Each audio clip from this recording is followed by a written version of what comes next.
Om Swastiastu. Perkenalkan, nama saya Niwayan Yuni Arsita, NIM 20110110009.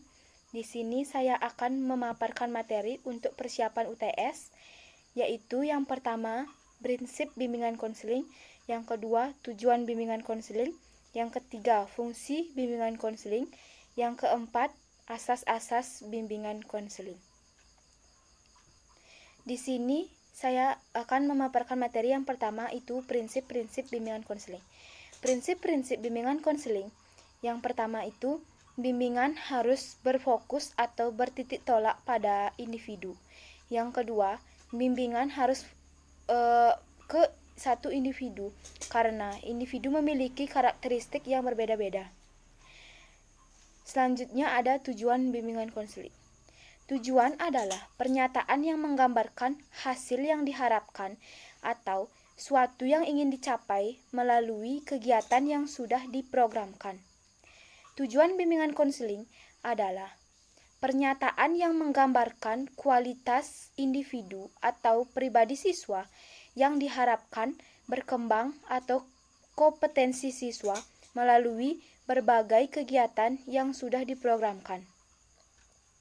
Menurut Rohman Natawijaja, bimbingan konseling bertujuan untuk membantu siswa agar memiliki kemampuan untuk mengembangkan potensi dirinya atau menginternalisasi nilai-nilai yang terkandung dalam dirinya agar tugas-tugas mengalami perkembangan yang harus diselesaikannya.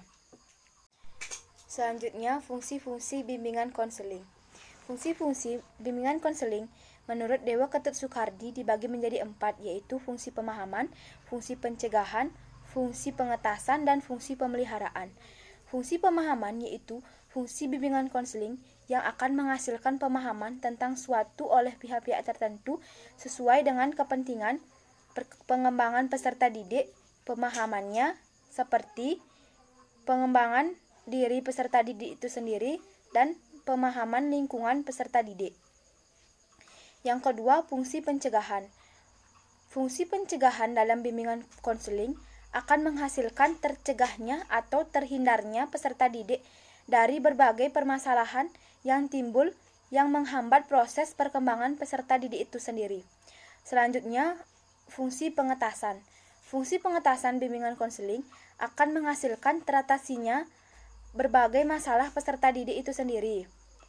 Yang keempat, fungsi pemeliharaan.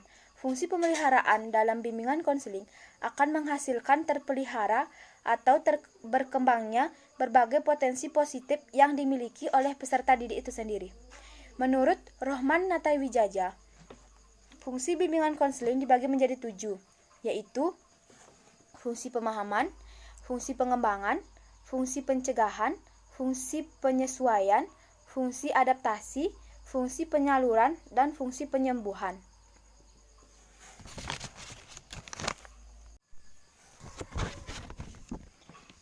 Selanjutnya ada asas-asas bimbingan konseling.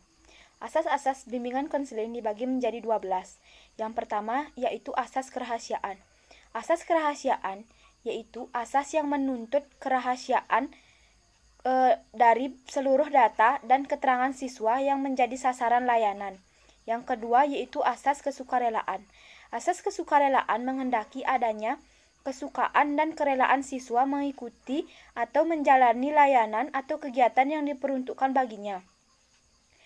Yang ketiga ada asas keterbukaan, menghendaki agar siswa atau konseli yang menjadi sasaran layanan atau kegiatan bersikap jujur dan tidak berpura-pura atau harus bersikap terbuka terhadap masalah yang dimilikinya. Yang keempat yaitu asas kegiatan. Asas kegiatan menghendaki agar siswa yang menjadi sasaran layanan dapat berpartisipasi aktif dalam kegiatan bimbingan konseling. Yang selanjutnya, yang kelima, asas kemandirian. Asas kemandirian menghendaki agar siswa yang menjadi sasaran layanan dapat menjadi individu-individu yang mandiri.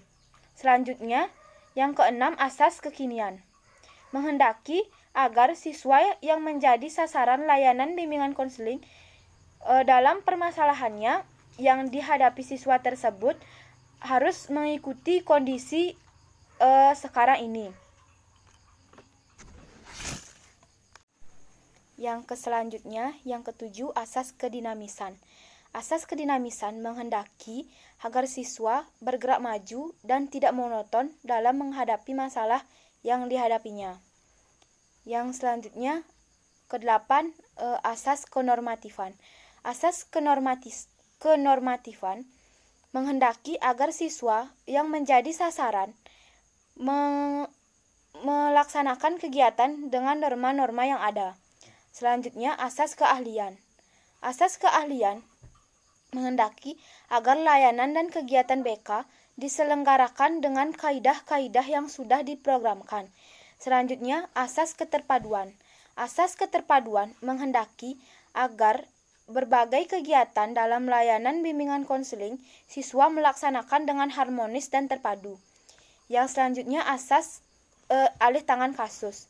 Asas alih tangan kasus menghendaki agar jika tidak berhasilnya bimbingan konseling agar mengalih tangankan kasus tersebut kepada para ahli konselor yang lebih ahli dari sebelumnya. Selanjutnya, asas Tutwuri Handayani. Asas ini agar pelayanan bimbingan konseling secara keseluruhan dapat menciptakan suasana mengayomi, mengembangkan keteladanan, dan memberikan rangsangan dan dorongan, serta kesempatan untuk peserta didik bergerak maju. Sekian pemaparan materi dari saya.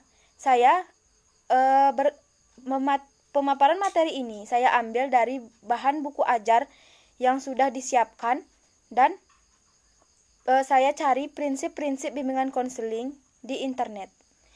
Sekian dan terima kasih. Om Santi Santi Santi Om.